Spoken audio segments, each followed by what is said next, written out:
Nous venons de sortir là de l'hémicycle du Parlement belge. Nous avons été très déçus de voir que le député Louis Laurent, qui soutient les Congolais, la République démocratique du Congo, n'est pas écouté, commençant par le président même du Sénat, André Flao. Quel étonnement de voir qu'il y a tant d'agressivité dans le Parlement du gouvernement belge. Agressivité verbale sans précédent. C'est traité des menteurs, des voleurs, tant d'adjectifs indescriptibles. C'est vraiment une déception. Mais bon, la lutte continue. Oui, président Henri Mouké, le père de la résistance, na makambo etali combattant, otikobima awa na kati ya parlement belge, impression na yo ezanini? Bon, impression ezali, d'abord, nazo féliciter les 3 députés, il y a Flandre, donde il y a NBA, Laurent Louis, au bas côté peuple congolais, pour un voyage au Didier Renders à Autosala, vraiment, pour Laurent Louis a humilié vraiment Didier Renders, ça peut s'exprimer, ayoki soni ceux qui na minute écoute akimi pour bâtir pression mingi na ba flammer basé parole. Vraiment pression, mais c'est dommage que le président il y a parlement André Flao ont senti qu'il y a étouffé parce qu'à un certain moment Bakati micro il y a Laurent Louis. Donc pour Nanga il faut continuer Kobunda petit à petit député Belé comme à côté Nabiso parce que le bando manqué na peuple congolais na bané belé akala na bazo débattre makambo Congo na parlement belge ou bien si je moko ya Congo ba congolais bazala kate zaka mingi ba rwandais omona ba rwandais ba yebi mais lelo ndenge ba congolais ba komo landela to sentir lelo même na parlement et belé ba député mususu ya ba parti politique même pour bazo parole ba koma ki ko banga bazota la peuple congolais et puis à un certain moment ba acclamation il kaki na 15 heures na niveau ya likolo kuna ba congolais et ça là que maman likembe ay ko bukana et moins incident mais makamusu fait ko reprendre pour na débat où ya mibale mais pour na biso vraiment bitumbo il faut continuer vérité et ko finir par ko triompher olobini pour na élection na bango communal ozoya d'ici là. Non, pour la élection na bango communal les autres sengara que les Congolais tout bazala mobilisé va voter utile va voter bateau va colober la bango donc jusque là toujours kende nano tozui décision à soukate mais jusque là tout le monde que Laurent Louis n'a parti naie bazali déjà bien positionné ce qui bandeko bakuluka ba soutenir Laurent Louis c'est bon mais jusque là toujours Lucas siko que bateau beli ba comme na cause na biso donc to pesina nos derniers montées pour la élection en Oikoya. En tant que père et résistance, message de nous lancer dans les combattants à travers le monde. Bon, à travers le monde, on a lancé des combattants tout à travers le monde. Battre les mains, Itumbo et Toko télématé, surtout dans l'Europe, moi et comme Bima, tous à la sensibiliser pour tout d'abord manifestation Toko Sala, la mondiale et puis Toyebake, Bitumbo, ils ont intelligence, sagesse, na unité. Donc totika musala ya ko sala na bato biso toyebi mingi te ba infiltrer tellement mingi ba koti na bitumbo ba komi ko pesa ba contre message pour ko distraire ba combattant donc toyeba ke na kati na biso pe bato mususu bazaya bien te mais toyeba ke tozala toujours ini na bitumbo soki muto ya mabeye moko ko tikala parce que option ezali awa ezali ka ke Hippolyte Kanambe doit partir donc mutu akoki ko négocier likambo ngo azate donc Hippolyte Kanambe doit partir ba tutu bazo soutenir ye to ko combattre bango jusqu'à même awa na Belgique bato o nyonso bazo côté là les criminels les sanguinaires vraiment o ya bomi o azali contre droit ya peuple congolais to ko combattre bango jusqu'au bout bato batele matos à la mobiliser que toza sûr que année oyo donc Hippolyte Kanambe faut akende et puis akokende parce que ezali détermination ya peuple tomeki kokende na ye na nzela élection atricher akanisi ke akokangama biso tokoavale eloko wana tokotikala koavale eloko wana te Kanambe akokende tokonégocier na ye te tokokota na gouvernement te tokosala eloko moko te na bango bayebake le type là doit partir et tokocombattre lié en tant que fils ya Congo ezali mabele na biso ça nous appartient tous à la déterminer et tous à la toujours debout pour na bengana ye. Merci. Quel est le dernier mot au côté de la présidente Nabso Eli, le président Étienne Tshisekedi Wamulumba? Donc, président Eli Étienne Tshisekedi, tout autres un message que Ayebake, combattant les peuples congolais, dans le niveau diaspora, Basa Simanaye, ACDT. ACD na ba négociation, ACD na ba oyo, ba kouta, ba payer belé pour convaincre et à travailler na mon endekete. Donc, Azala toujours ferme, Ayebake, cause naïe, ezali juste.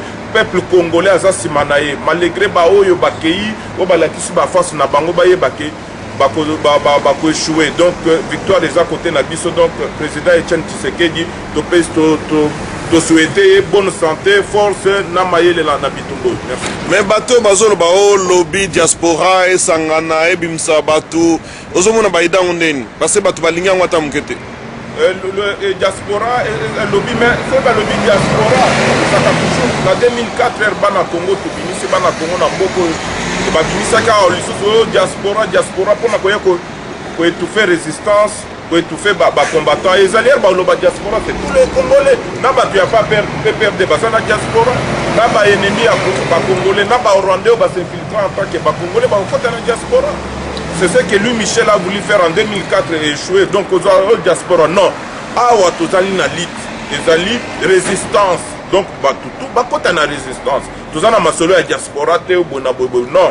Tozali nde na résistance. Congolais, nyon sazo résister pour ma belé na ya azozo. Donc, Babilo Moussous Balingi ba créé, on a ezali juste pour na ko infiltrer combat. Donc, oyo nyon se bazo tinda, oyo, tindi bango boya boke nego sala bango boku tana bango boku. Non. Bakotande na résistance baya tobunda et longo poto libérer Congo. Merci beaucoup les pères de la résistance, le président Henri Mouké. OK, merci beaucoup Bishop. Merci beaucoup. Parlement, touti kolanda député fédéral Laurent Louis Oaza ko supporter biso ba congolais na bitumo tozo bunda. Député fédéral Laurent Louis atuni nani Didier Renders ndenge outi na Kinshasa alobi ke outi ko sala nini kuna et que yo il faut démissionner. Et biso pe ba congolais tozala ki ona to beti maboko to komisi pe to soutenir ye. Et bongo to ko bunda naza ko senga na bato ingeta to bunda ti to benga na bato ba imposteur bazala mboka na biso na bato nyoso ba koti na kati ya parlement. Ba ke ba kobi ba ennemi ya peuple. Ezaloza moto ayi de paix. So komi na parlement wana esili ozali sous moto na biso te. So ko ye na poto oyeba ke biliaki yo bikoki ba kombata ba kanga yo te. Pour article 64 de la constitution ya Congo ya bango on a 18 février 2006 ezolobake soki moto azui pouvoir na makasi to azongaza na pouvoir bo benga na epé na makasi alors to ko appliquer yango siko à la lettre oyo akoya lokola article 16 ezoloba protéger population bazo ba population na biso na Kivu 8 millions de morts bato bazo kufa ba Armand Tungulu ba Chepeya ba John Numbi bazo bobaka batu ninga na ninga bazana na liberté biso to ko appliquer yango awa. Toko sala tout la pétition pour Didier Renders a démissionné. Toko sala pétition toko soit 10 000 signatures pour déposer en parlement pour Didier Renders a démissionné à Sengeli Kozala ministre des Affaires étrangères à Mboka Oeza, pays de démocratie, un état de droit comme la Belgique, il ne mérite pas d'être un ministre des Affaires étrangères dans un état démocratique, dans un état de droit comme la Belgique. Merci. Merci beaucoup, Maître Alongo.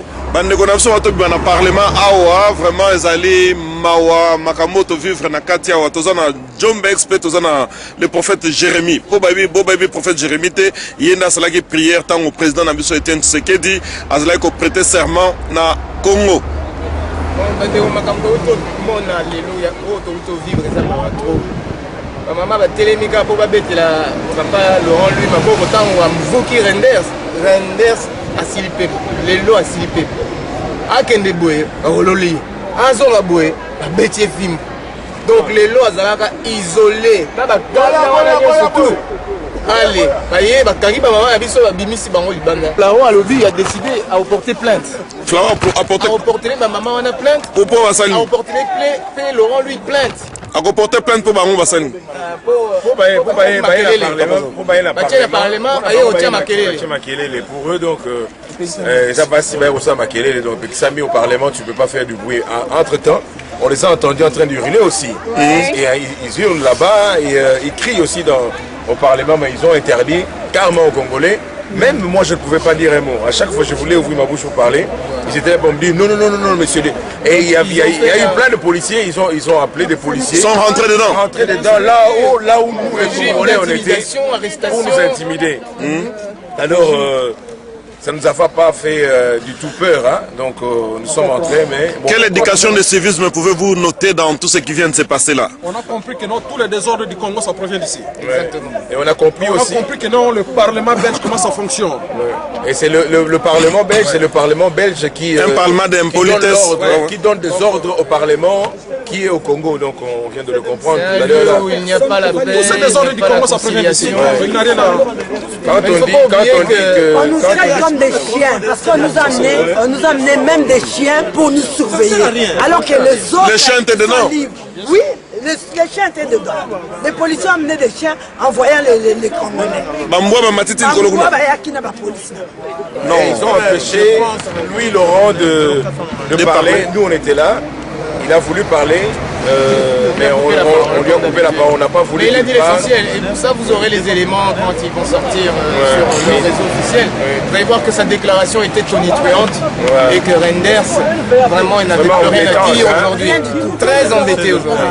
On lui a souhaité la bienvenue avec son linge sale. Vraiment. Là, Laurent lui a dit, on sait qu'aujourd'hui tu rapportes vraiment du linge sale. Il est resté sans réponse. Donc les choses vont bon train. Renders est de plus en plus isolé, donc sa démission c'est ce qui est demandé, clairement. Et avec sa démission, son poulain devra partir.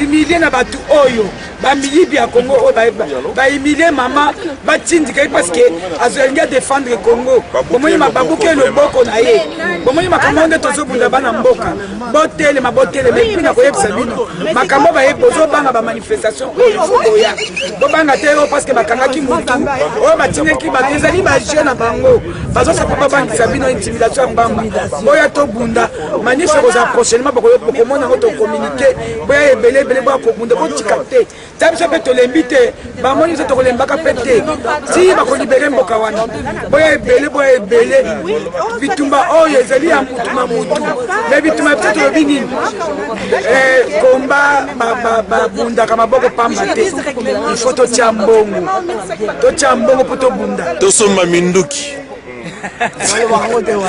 il faut le moment. Bon, on va finir Laurent a dit clairement, si ok, kuna ozongi na soni. Laurent a dit Renders ozongi na soni, okuta ina mutu moko te UDPS. Ata mutu moko te. Et le gars moni 30 ou 40 personnes. Laurent lui a zongi lié yo ozokos ndenge balobana na lopoto. Vous mentez comme vous respirez. Vous n'avez rencontré personne de l'UDPS. Et les 30 ou 40 personnes qui l'ont rencontré. Il ne représente pas le président. Les gens radiés. Laurent lui a dit que là, son ligne peut au président à UDPS pour UDPS. C'est que vraiment, on a un problème. On a comme vélo comme Moko.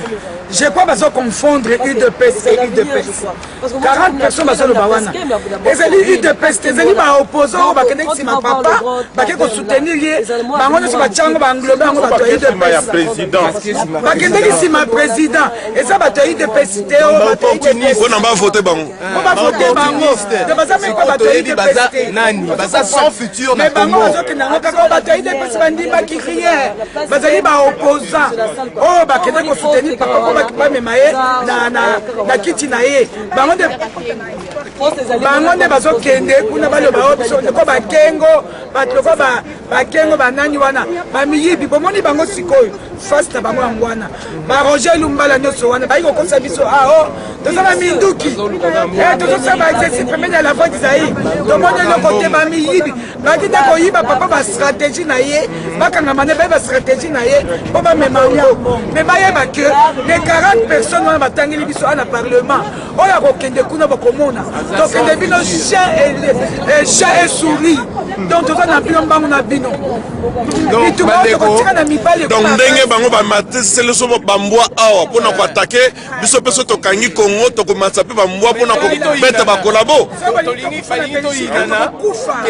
congolais akoma na niveau ya kohaïr belge balingi tokoma na niveau wana mais wana etali bango po biso tosala mosala na ndenge ya calme mais ba 40 wana soki ba 30 personnes babengaka aliba wana ye 40 voleurs bino tosi torepere bino boza sans futur na Congo président apesi mibeko biso toza na président moko toza na bango toza na président moko eza Etienne Tshisekedi alobi na ayebisi bino bokende kuna te bino boke donc boza susu na biso te bokota directement kuna na MP et pas Kanambe makambo ezala clair boza sans futur na Congo na parlement kote basouffle biso balobi na kati balobi nini soki bino boyebisi 40 wana bakende te kosiege bakokende te Kanambe akokima balobi yango bango moko soki bopekisi 40 wana bino bosali makasi na bino bopekisa 40 bakende kosiege te bakotika pouvoir wana etotuni bino 40 personnes wana bolobi nini parce que aba belge balobi soki bopekisi bango Kabila akokende ozomona bayebisi biso bongo bandeko bango yeyo balobi bongo soki bopekisi 40 personnes bakende kosiéger Kabila va partir alobi no 40 personnes tolobi nini tekotela bino moko oyo akobanda kobima na oyo akokende kosiéger bozali contrôlé à l'œil par le peuple congolais. C'est quoi yo pour la $6,000 aux autres trahir mboka donc $6,000 na vie na omonango jamais donc $6,000 wana obosani na combat na nyonso donc tant que nous avons à Bruxelles, nous avons conservé ça. Tala, ils ont jeté, Makamba Congo, ils ont jeté. Otanga, aujourd'hui Congo est vieux, allez, on met petite publicité, comme ça c'est ma vieux, mais fin de fin, Zambia, il y a une situation où on a aux ananes, malam, tozo perdre ngongate, on a autant la nabiso, on a toye jamais. Si on les autres bien, on a sans futur na Congo, il y a bien, on a sans futur. Il n'est pas trop tard. Longwa Mbang. Quel est pardon et pas vieux, mais l'ongwa bam. Non, c'est légal. Président, en tout cas, ndenge bandeko bauto loba bomoni bazo moni sabiso pasi batu o bazo boma Congo bazaliao bomoni place basanganaka bazali esikoyo donc sikoyo toke to épuiser ba voix nyonso autre ko sala na ba parlement toye ba ndeko baye sans problème ba brutaliser ba maman Babouk nani donc démocratie égalité batouana bazali ba pierre bazo ko renforcer bato bazo boma Congo vraiment tosenga na bandeko mututo azana ndako na ye mututo azana Congo c'est le temps ya kotelema to bundela na mabele biso élection na tozo reconnaître ngote Congo ezali ya biso bao balobaka ke ono bokena omona ba belge te bokena omona ba français te partout to kenda tozo mona solution te il faut to zala vraiment déterminé donc je pense ndenge na ya wana ebité mo colonie na oya lisusu yebisa ba balobi ni pour la 40 personnes na kati et puis balobi boye que bino bozo bundawa bao bazali na bino na opposition balobi que président Etienne Tshisekedi a gagné l'élection ba député ona nini bazo sala na parlement na vous devrez commencer par là yango na sengi na banakin bota la batwa na isika batambola ka ba jeep na bango partout bazo tambola batambola kate bandako na bango esukaka bazala babimisi bango na parlement bazi avion tina bandako na bango botika bato na te bato ko ipe ko supporter au moins ba oyo ba pesa position kalake bango bazana na bango pona ba Rwandais on peut comprendre mais o bazaki na biso ba yeme ma to sangiseli bango ba mbongo to pesi bango ba pareil ba comme trahir bana kin bo s'occuper na bato ana. Est-ce que baton ba banan 40 parlementaires et opposition bien to ben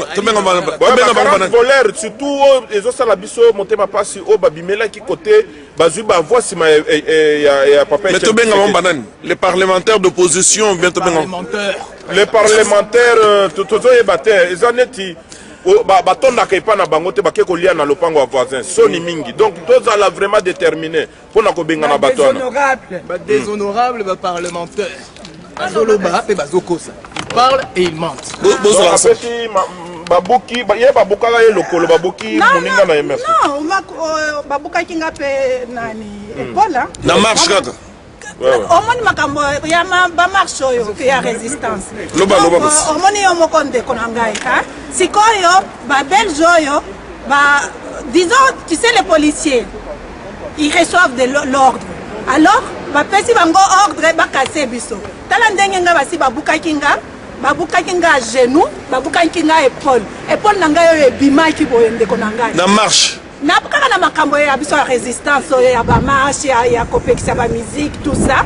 Donc tu vois puisqu'il fallait tout d'abord finir avec la distraction. Donc nous c'était au moment où de la distraction et la police on était vraiment encerclés par la police. Et d'ailleurs je précise que le chef de la police était avec nous. Et il a quitté où on était, il est allé donner l'ordre. Nous l'avons vu. Puisque quand il a parlé, direct ça a commencé, c'est comme ça on m'a cassé et mon genou et mon épaule. J'étais par terre et c'était un autre policier Bouboule qui avait appelé l'ambulance pour que je sois transportée à l'hôpital. J'étais d'ailleurs pourchassée pour arriver à ce qu'on me casse. Donc c'est pour vous dire aujourd'hui nous sortons là du Parlement. Vous vous imaginez, ils viennent encore de casser un bras à Maman Likembe, une autre combattante qui se bat toujours pacifiquement pendant des années ici. Presque 10 ans, et elle est dans la résistance. Aujourd'hui, puisque vous savez pourquoi on vient de casser son bras. Puisque, disons, Laurent Louis, le député Laurent Louis, hein, il devrait parler. Au moment où il parlait, on l'a coupé par le soi-disant le président Flao du chambre là. Il a coupé. Donc, il a coupé le micro de Laurent Louis. Le micro, c'est ainsi que Maman Likembe part réflexivement, sans le vouloir, elle a crié et ils se sont pris directement à elle. Et au point même de casser les bras d'une maman. Donc ils sont là, tous qui sont violent au Congo, maintenant ils se battent ici aussi pour casser les mamans. Vous vous imaginez les mamans? Moi j'ai dit aux mamans congolaises, résistance. Puisque les Rwandaises, qu'est-ce qu'elles ont fait? Elles arrivent ici, et sur la plupart, ce sont des deuxièmes bureaux des politiciens ici. Et vous, les mamans congolaises, levez-vous. Vous, les papas congolais, levez-vous. Vous, nos enfants congolais, levez-vous. Regardez maintenant, on s'attaque à tous les mamans. C'est quand même grave. Hein? Vous vous imaginez, on sort là du Parlement et ils empêchent que tout ce qui concerne le Congo, ils empêchent donc à nous-mêmes de nous battre. Battons-nous. Ça, donc, bon, Ernie, je ne sais pas pourquoi. Vous quittez Kinshasa, vous débarquez ici, soi-disant, on doit se mettre en scène. Nous, on ne fait pas ça, on ne fait pas de ça. Nous, on marche. Oui, oui. C'est bien. Maman a levé le Barakuda,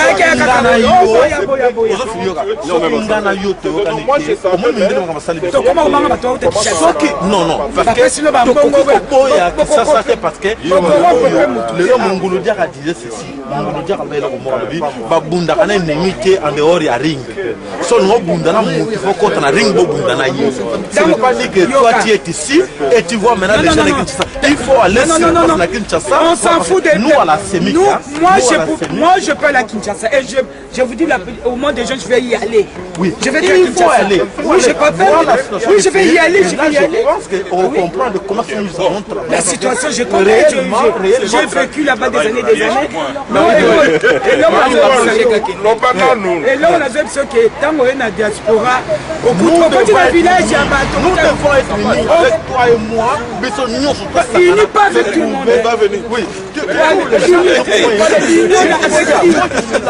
L'union avec qui? L'union avec qui? 2-3 personnes de la combattant. Toi, tu vas décider comment c'est une table. Tu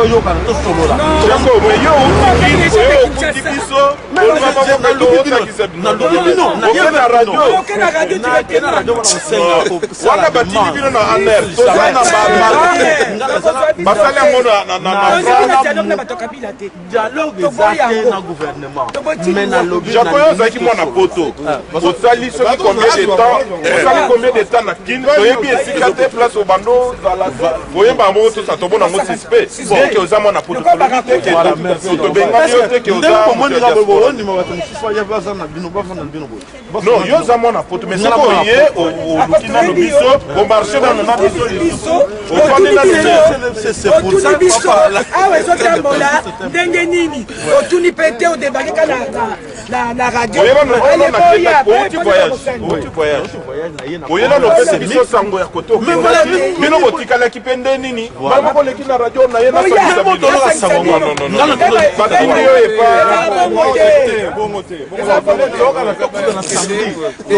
le plus important bandeko tozala mobilisé boyoki makambo ya résidence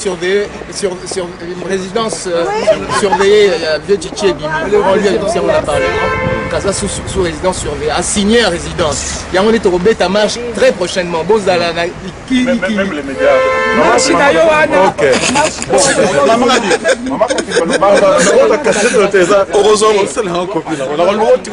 maintenant boire on a Facebook déjà dans bouton OK ça a dit si na Facebook papa soki kozokende kota na Facebook moko la biso mama ngaba na uti pasanga kana kuna na voter ba voter ngate na ngoyo mulunda yo potre ndako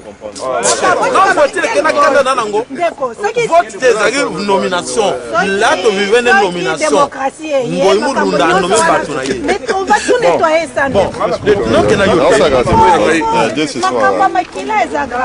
est-ce que aussi au moni congolais la muki partout les congolais fallait pas les réveiller mais les lots basi ba la muki au moni ta bato na bazoli ya mbongo ba kokufa puisque ba congolais ba koboma bango jusque là puisqu'on s'est dit pourquoi on va les tuer maintenant on les utilise qui restent là on est en train de se battre de tous les côtés mais tant que koya 0484 congolais basa la chance que papa Tshisekedi 81 63 oyeba pe ngonga oyo toza nango marche eza te c'est là kozoloba te marche eza c'est là eza te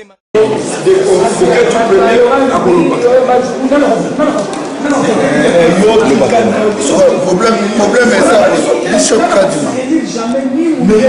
Kadima problème ezali boye awa toza na parlement belge na ye naoki Laurent Louis ndenge interpellé Didier Rendez na minute oyo problème eza ya blablabla te problème eza ya bribrité yango tozosenga na bacongolais partout dans le monde.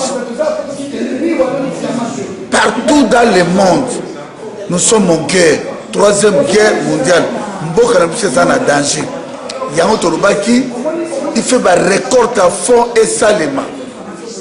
Les CCR récolte à fond pour soutenir le président élu Tshisekedi Komum. Il fait tout le militaire, tout dans la bango guerre. Mboka eza na occupation. Toye na parlement. Malgré Laurent Louis c'est bon, mais pour Nabiso, il fait tout pour na Minduki.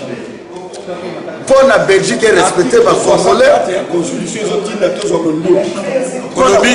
Article 64 de la Constitution et la Congo.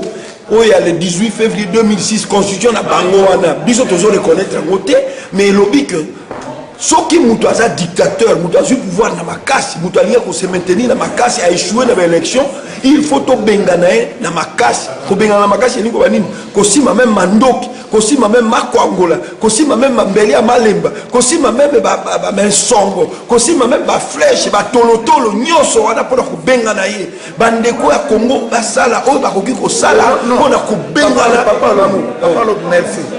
Pona ko sima minduki. Pour aussi ma flèche, pour aussi la nyos, il fait les diaspora, tout récolter fonds. Papa qui se dit à l'Obaki, si on a minute de tout combien, et sur le cambo ya brabraté, et sur le cambo ya bribrité, Congolais nyos on a minute, oh mboka na mcheza na danger.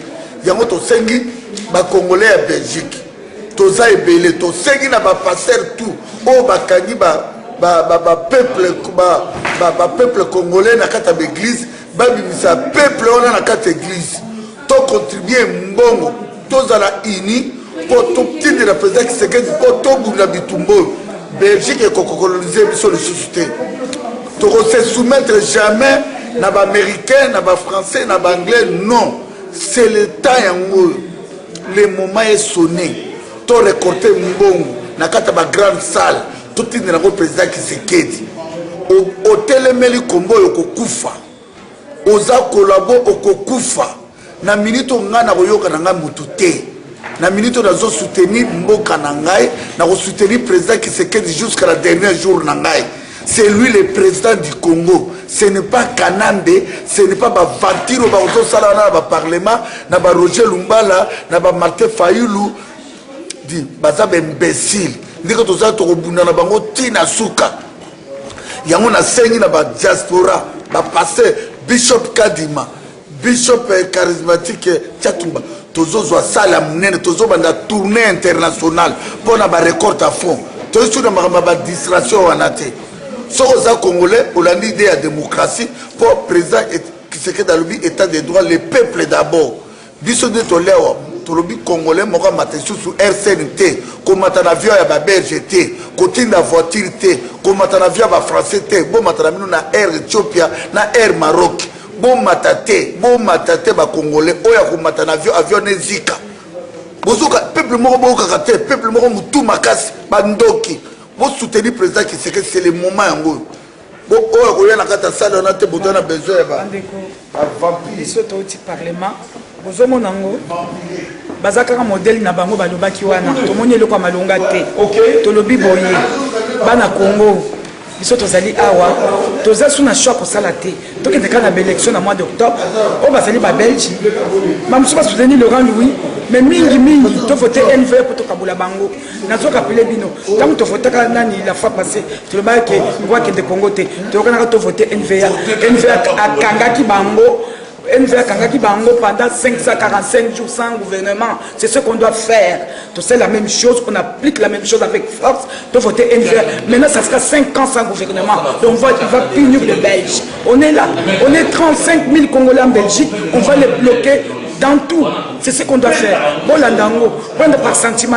Laurent Louis te soutenir à la 4 communes, mais tous les restes, vous devez voter NVA à compliquer Bango à 100%. Maintenant, c'est 5 ans sans gouvernement Belgique.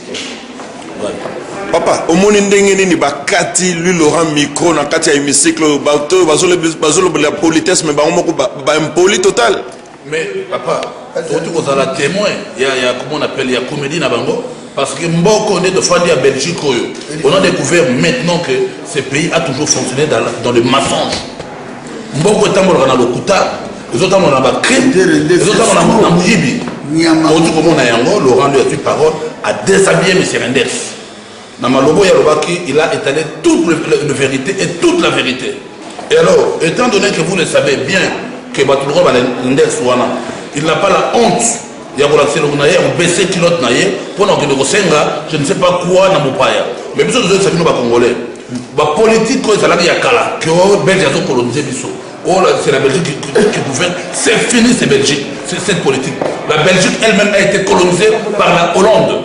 Mais depuis que ce pays avait acquis son indépendance, la Hollande ne s'ingère jamais les affaires intérieures de la Belgique. Et alors pourquoi jusqu'à nos jours, la Belgique doit continuer à s'ingérer les affaires intérieures du Congo? Et vous, en tant que jeunesse, en tant que peuple, éveillé et réveillé, nous vous disons ceci. Poussez vos études au plus haut niveau possible, car l'avenir de ces pays-là repose entre vos mains et sur vos épaules.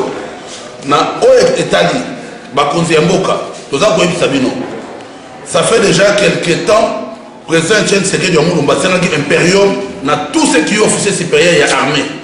Imperium basenga kibino yango toza koyebisa bino bino moko bakoya kozwa bino na makasi te bino moko mbongo ou pas oyebi kozali colonel ozali officier supérieur ou subalterne boko dans la désobéissance na moto aza na tête ya pays.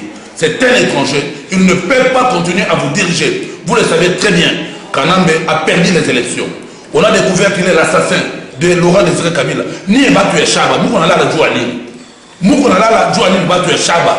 Vous foutez le métro, vous le montrez, vous a ça, aïe, vous tuez. Vous avez un massif, Mangali et Peke. Depuis, vous le montrez dans la caméra, on n'a pas de pouvoir. Batu Kandu, on a Batu tué à Chaba. tous les traites hautes du Katanga, les intellectuels. Tous les intellectuels. Ensemble dans l'ensemble du peuple congolais, comme on dit, nous sommes sur la Mboka. Tu es dit que la Katanga, souffrir. La majorité vous en profitez de rien du tout. Alors, tout le monde dans un tout ça, nous ne pouvons pas la Chaba. Que bateau de Bakoué à Masomo, bateau de Bakoué na Kula, bateau de Bakoué na Bianto, bateau de Bakoué na Vala, yote kwe muzuru juyen. Alors, kama leo tuko na pika na juyen, ni epe kuna ikala, mais bata kumaliza. Yango ngoro baboye. Peuple fungola miso, yoka tangue, banda lelo, yeba yangoke, kanambe politique za assassin, yeba taboma, Laurent Désiré Kabila, asa aussi ça va intellectuel tous les chamiens. Alors, il faut que les temps. Nabino botika di boko fila. Alors biso tous on affronte peuple katanga des peuple katanga zali congolais tous on a pas sur ça on les a na chaba wana ba diaboliser bino mingi ya ko réalité biso ne de télémi en la carte diaspora to ko baisser bras à tamuke président o to bien président et peuple les alliés président c'est ce qui est du Mulumba ya ngombe do ko sa bango na parlement na bango à la place de bango fandi qui est président du peuple congolais c'est monsieur président c'est qui est du Mulumba élu du peuple. Et en ce qui concerne le jour à venir, nous sommes en train d'organiser une messe de requiem le 9 avril 2012. C'est le lundi de Pâques et cette messe sera organisée en mémoire de toutes les victimes qui sont mortes à l'explosion du Congo, Brazzaville. Vous êtes invités à venir si nombreux de 15h jusqu'à 16h pour participer à la messe. Nous vous remercions beaucoup. À la prochaine occasion. Merci beaucoup. Vous voyez que la Belgique est un pays démocrate. On a coupé le micro à notre député qui parlait, qui défendait le Congo, qui défendait l'opposition. Il n'est pas arrivé à la fin de ses paroles. Et puis tout ce que M. Pendes a dit, tout ça, c'est ce qu'on a déjà entendu sur le même discours. Comme le député flamand a dit que avant les élections et après les élections, il n'y a pas de changement. C'est la même chose. C'est la même chanson. Donc il faut que le Congo prenne d'autres dispositions.